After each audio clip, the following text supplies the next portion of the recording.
جس چیز کو ہم اپنے لیے رحمت تصور کر رہے ہیں وہ ہو سکتا ہے ہمارے لیے رحمت نہ ہو۔ اس قسم کے واقعات بھی آپ نے سنے ہوں گے کہ کسی کا جناب پرائز بانڈ نکل آیا، اب گیا ہے جناب وہ پرائز کی رقم لینے کے لیے، اب وہ رقم اچھی بھلی ہے، لوگوں کو پتا ہے کہ وہ پرائز کی وہ انعام کی رقم لینے گیا ہے، اب لوگ طاق میں ہیں، وہاں سے نکلا ہے، کسی نے جناب اس کو گولی ماری ہے اور اس کا رقم لے کے اور وہاں سے بھاگ گیا ہے۔ اب اگر اس کو پتہ چلتا کہ یہ رقم کے بدلے میری جان جائے گی اور رقم بھی ہاتھ نہیں آئے گی تو کیا وہ چاہتا کہ میرا یہ انعام نکلے؟ یہ تمام باتیں اگر ہم پیش نظر رکھیں تو ہمیں معلوم ہوتا ہے کہ جن چیزوں کو ہم اپنے لیے رحمت سمجھتے ہیں وہ بھی ضروری نہیں کہ ہمارے لیے رحمت ہوں۔ اس لیے جب ہم اللہ سے رحمت مانگتے ہیں تو اگر بظاہر کسی چیز کی کمی ہو جائے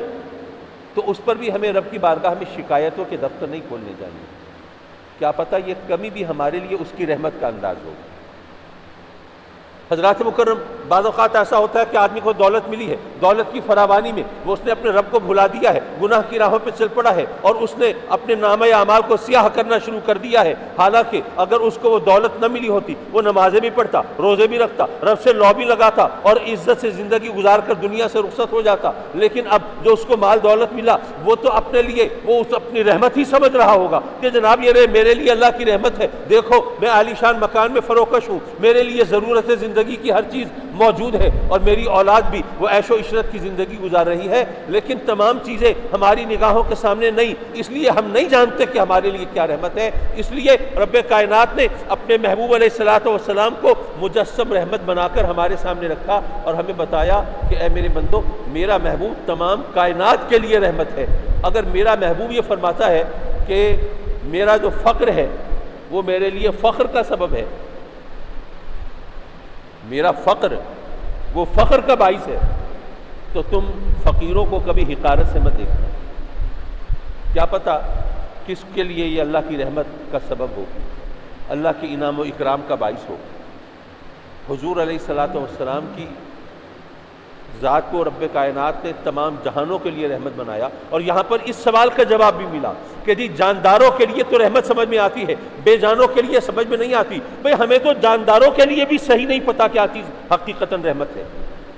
ہو سکتا ہے جیسے میں اتنی دیر سے عرض کر رہا ہوں کہ جس کو رحمت سمجھ رہے ہیں وہ حقیقتاً رحمت نہ ہو، لیکن اس کو ایک دوسرے انداز سے بھی اس بات کو سمجھا جاتا ہے۔ بھئی دیکھیے، ہم مانتے ہیں نا قرآن کی پہلی آیت جو ہے الحمدللہ رب العالمین، سورہ فاتحہ کی پہلی آیت ہے، تمام تعریفیں ہیں اس اللہ کے لیے جو تمام جہانوں کا العالمین کا رب ہے۔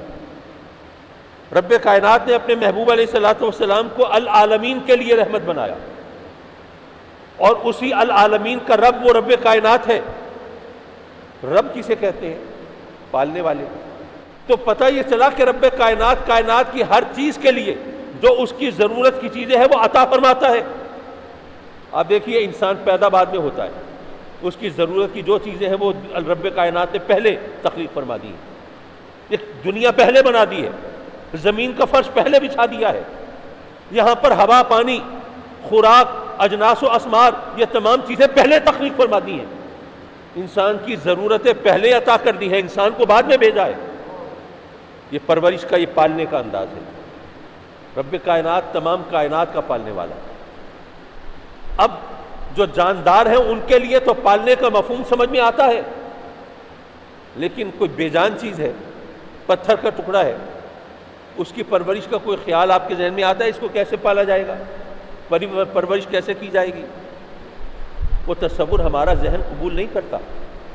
لیکن اس کے باوجود ہم مانتے ہیں کہ اللہ ذرے ذرے کا رب ہے، قطرے قطرے کا رب ہے، وہ پہاڑوں کا بھی رب ہے، وہ ریگزاروں کا بھی رب ہے، آبشاروں کا بھی رب ہے، سمندروں کا بھی رب ہے، چاند سورج کا بھی رب ہے، زمین و آسمانوں کا بھی رب ہے، زمین پر رینگنے والے کیڑوں کا بھی رب ہے، اور سدرہ پر محو پرواز جبریل کا بھی رب ہے۔ وہ تمام کائنات کا رب ہے، ہم مانتے ہیں کہ اللہ ان کا رب ہے، تو ہم چونکہ قرآن نے کہا اس لیے مانتے ہیں۔ تو اسی طرح اگر میں عرض کروں کہ بھئی جب قرآن نے کہا وہ اللہ تمام جہانوں کا رب ہے، تو ہم اس پر بحث نہیں کرتے کہ پالنے کے لیے کیا لوازمات چاہیے اور پتھروں اور بے جان چیزوں کو کیسے پالا جا سکتا ہے۔ ہم کہتے ہیں اللہ نے قرآن میں فرمایا ہم اللہ کو تمام کائنات کا رب مانتے ہیں، تو کیا اسی طرح ہمیں سر تسلیم خم نہیں کرنا چاہیے کہ ہمیں نہیں پتا کہ بے جان چیزوں کے لیے، یہ پتھروں اور کنکروں کے لیے کوئی رحمت کیسے ہو سکتا ہے؟ لیکن جب اللہ نے فرمایا کہ میں نے اپنے محبوب کو تمام جہانوں کے لیے رحمت بنا کر بھیجا ہے تو ہم مانتے ہیں کہ آقا کریم تمام جہانوں کے لیے رحمت ہیں۔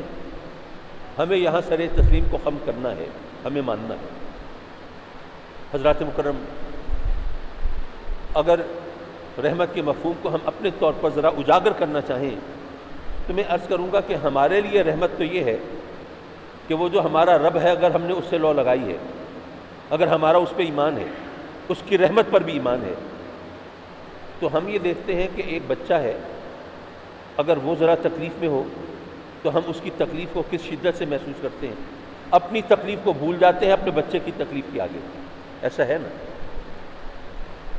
حضرات محترم ذرا غور کیجئے کہ اگر بچے کو تھوڑی تکلیف ہو اور ماں کو بھی زیادہ تکلیف ہو، اپنی زیادہ تکلیف کا اظہار نہیں کرتی بچے کی تھوڑی تکلیف کے مقابلے میں، تو وہ رب جو ماں سے 70 گنا زیادہ محبت فرمانے والا ہے، اس کی بارگاہ میں ہم شکایتوں کے دفتر کھولے بیٹھے ہوتے ہیں۔ جی پتہ نہیں کیا ہو گیا، جی یہ میرے ساتھ یہ ہو گیا، وہ ہو گیا، فلاں ہو گیا، فلاں ہو گیا۔ اگر ہمیں بات تو یقین کی ہے، بات تو ایمان کی ہے، بات تو اس سے ہم نے جو تعلق جوڑا ہے اس تعلق کی شدت کی ہے، اگر ہم نے واقعی اس سے تعلق جوڑا ہے تو ایسی صورت میں ہمیں یقین ہونا چاہیے کہ اگر ہم نے اس کے قہر و غضب کو دعوت نہیں دی، اگر اس کی نافرمانی نہیں کی، اگر ہم نے اس سے لو لگائی ہے، تو اگر کسی مشکل سے دو چار ہوئے ہیں تو اس مشکل میں بھی اس کی رحمت کا کوئی انداز ہوگا۔ پھر ہمیں کوئی بیماری ہو جاتی ہے، اب آپریشن کرانا پڑ رہا ہے، تو آپریشن کی تو تکلیف ہوتی ہے نا، اس کی تو اذیت ہوتی ہے، تکلیف ہوتی ہے، مشکل ہوتی ہے۔ وہ آپریشن سے پہلے کی بھی احتیاطیں ہوتی ہیں، بعد کی بھی ہوتی ہیں، لیکن ہمیں پتہ ہے کہ اس آپریشن کے نتیجے میں ہمیں صحت ملنی ہے، تو ہم پیسہ خرچ کر کے وہ تکلیف گویا خریدتے ہیں، کیونکہ یقین ہے کہ اس تکلیف کے نتیجے میں ہمیں صحت ملنی ہے، اس کا نتیجہ راحت کی صورت میں آنا ہے۔ تو اگر ہمارا یقین ہو کہ رب کائنات سے ہم نے لو لگائی ہے تو وہ ہمارا ظاہر ہے کہ اس سے بڑھ کر بھلا چاہنے والا کون ہو سکتا ہے، اس سے زیادہ رحمت فرمانے والا اور کون ہو سکتا ہے، وہ ماں سے 70 گنا زیادہ محبت فرمانے والا ہے۔ تو پھر ہم اس کی بارگاہ میں شکایت بھی نہ کریں، بلکہ اگر کوئی تکلیف زیادہ محسوس ہو تو یہی عرض کریں کہ مولا پھر ہمیں حوصلہ بھی دے دے، ہمت بھی دے دے، برداشت بھی دے دے، اور اس آزمائش سے گزرنے کے قابل بھی بنا دے۔